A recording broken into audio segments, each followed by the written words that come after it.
So these red balls, some people have posited that they stand for periods. They could look like a dot at the end of a sentence, or if a target is a female, then some people might realize, oh, we're in Philadelphia and the target here is female. Or I guess all around, they have red dots everywhere. Not every Target store has them. Trying to figure out, someone thought this, so I'm addressing it. What's interesting is this location here, I used to frequent all the time because I lived way up there, like 3 or 4 very long blocks behind this store, up off of it's Hamilton, and then it turns into Pennsylvania Avenue. So I lived at 2601 Pennsylvania Avenue. When I first moved here, I had a regular traditional job. I had a very small studio apartment in a building that was safe, the whole 9 yards. I didn't know where to go. That's what turned up, and it seemed the easiest because the prices of apartments in downtown, down there, were a lot more expensive. So I was like, I guess I'll live up here. And conveniently, I could walk on Pennsylvania Avenue, Hamilton, or Callow Hill, which is here, straight to my job, where I worked over on Broad Street. It was, straight over, almost like a straight latitudinal line. But when I first moved here, this was Fresh Fields.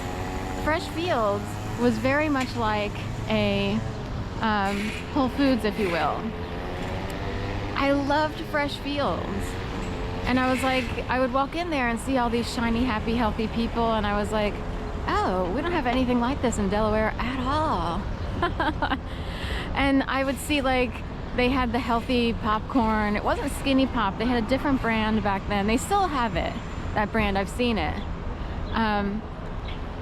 But I would be like, everyone's so healthy and beautiful, and the energy was good in the Fresh Fields.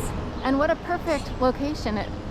It's just a perfect spot for this little healthy, natural, non-GMO grocery store. They would eventually dissolve. Like, I would go in there and try to pick things up or whatever here and there, since it was along my path for the most part, to and from work for the first 3 years I was here in Philadelphia. 2000 through 2003, June of 2000 to June 2003. Then I went freelance because I got a contract, and my workplace was a little bit like a zoo. It got really weird where I worked, and I was at the point of, is there any way I could find other work? And I was up till the wee hours of the morning online looking for jobs, because it was kind of new that you would seek out jobs through certain forums or venues back then.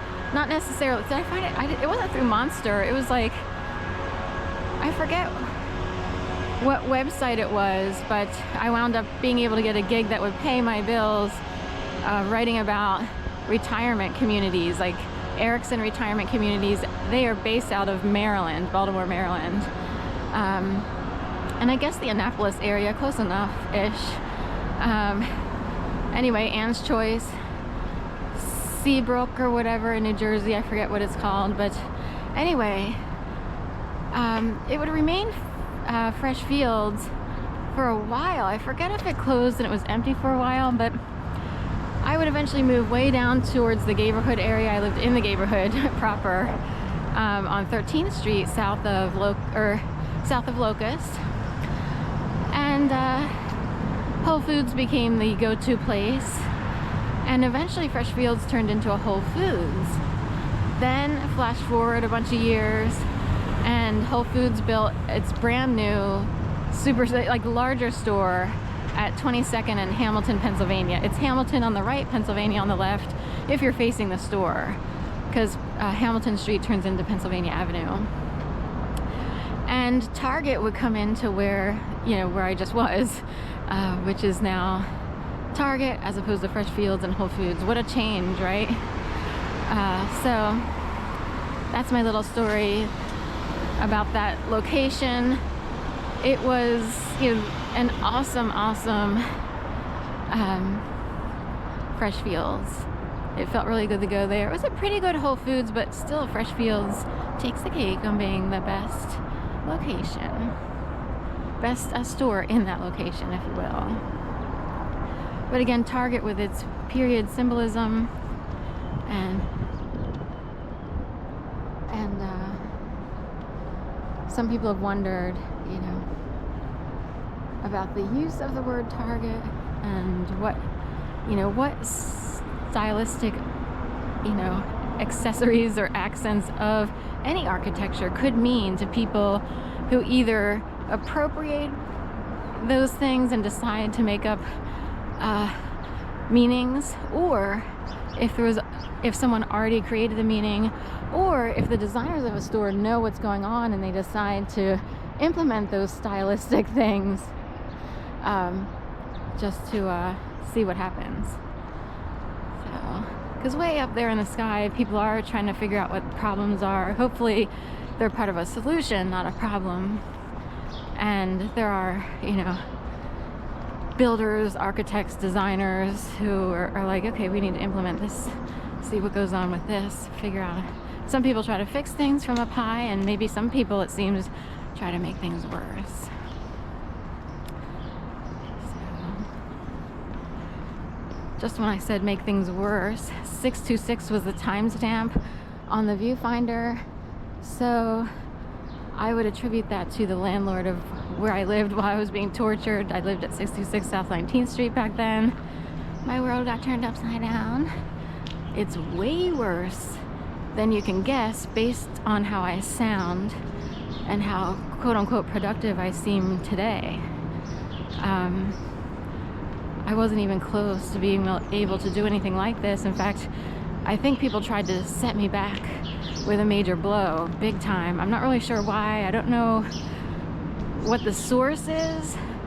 If networks of people get sicked on certain targets for some reason, or if those people even deeply understand why they were doing what they were doing. There are people who consciously participated in setting me up, and then there are those who played out on the streets and they may not have realized the gravity of the situation.